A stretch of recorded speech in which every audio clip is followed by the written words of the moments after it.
So, ayan, may nag-comment. Out of stock palagi sa boutique yan, the best yan. So, ang tingnan ko niya. Nakakagitin ko lang. Ito, Rosemary Kojic. Yung Rosemary Kojic peeling soap natin na 10 times instant whitening pimple and scar remover. So, ito siya. 150 grams na kasi ito, guys. And 49 pesos lang. Tapos, meron siya micro peeling effect.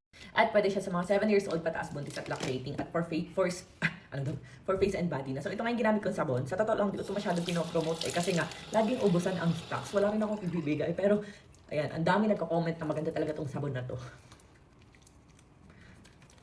Ganun yung packaging ngayon, kagaya yung pinakita ko sa inyo. Kasi maraming namimeke, guys. Iba-iba na nga yung packaging ng ganito. I-screenshot nyo lang yun, tapos tanong nyo sa seller, malapit sa inyo.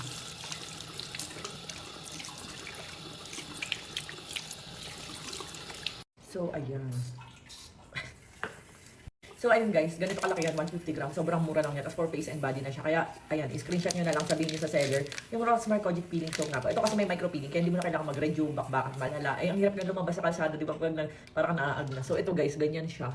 Tapos parang glowing effect after hilamos. Okay na okay.